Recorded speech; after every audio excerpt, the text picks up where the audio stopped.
At ngayon nga ay makakasama natin at mai-interview ang isang kandidato sa darating na eleksyon.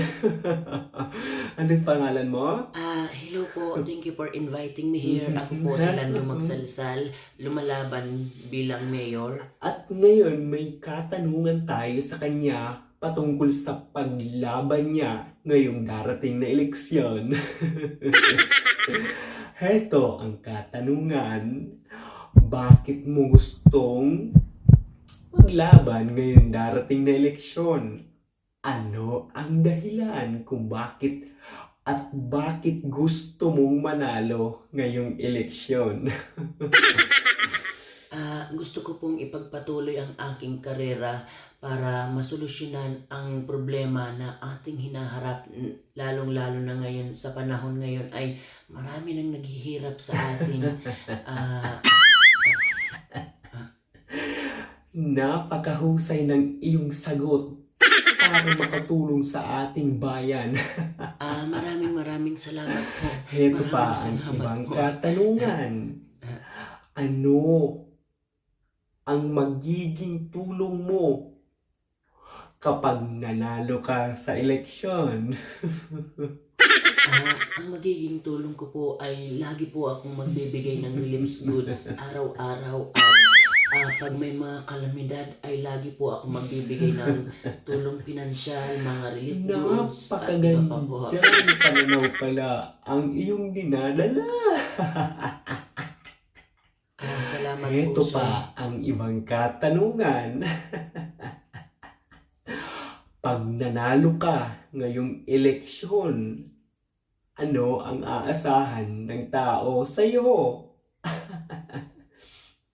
Magpapagawa po ako ng napakaraming bahay para lang po sa mga mahihirap at sa mga pulubi sa lansangan para may matirahan na po sila para hindi na sila mahirapan Napakagaling ng po. iyong sagot.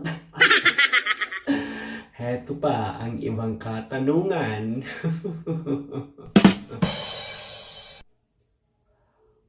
Sa iyong palagay, iboboto ka ba ng mga tao? Para sa akin po, hindi ko po masasabi yan ngayon kasi alam naman nating lahat na ang bawat isa ay may karapatang magboto at piliin ang Napakagandang sagot karapat yan. dapat po. Heto pa ang ibang katanungan. Pag nanalo ka sa eleksyon, anong mga proyekto ang gagawin mo para sa ating bayan? Ang gagawin ko pong proyekto ay patungkol sa ating environment para mapanatili ang kalinisan ng ating bayan para makaiwas tayo sa mga sakit at kung ano-ano pang dulot ng mga basura para at maiwasan din natin at mapanatili ang kalinisan ng ating bayan.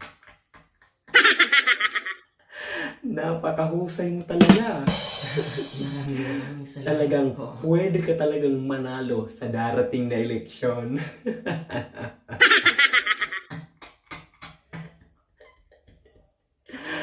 Ay, maaasahan ka talaga sa mga sagot mong yan. Pero, ang tanong, totoo ba ang mga sagot mo? Ano ang sagot mo? Yes po, tutuparin ko po ang gaya ng aking mga pinangako dito sa iyong interview. Tutuparin ko po yan para sa ating bayan at sa ating Napakahusay mo mga talaga. kapwa na nangailangan po. Iyon po. Eto pa ang ibang katanungan. Yung mga sagot mo about sa mga proyekto ay totoo ba na gagawin mo pag nanalo ka ngayong eleksyon? Yes po, gaya nga po ng aking sinabi na tutuparin ko po ang lahat ng mga ipinangako ko dito sa iyong interview. At yan, sana suportahan nila ako para mabigyang pansin ang ating bayan. Napakahusay mo talaga. Siguraduhin mong totoo ang mga sinasabi mong yan kapag nakalabas ka ngayong eleksyon. Siguraduhin mo na ang mga proyektong yan ay maitatalaga na magiging totoo yan. At yung siguraduhin nating mabuti ang iyong mga sinasaad. Kasi live na live tayo. Siguraduhin mo na lang na makakatulong yan o baka naman may binabala ka, nanalo ka. O baka naman pag nanalo ka ay magpapatayo ka ng business. O baka naman pinaplano mong magtayo ng Paris Overload.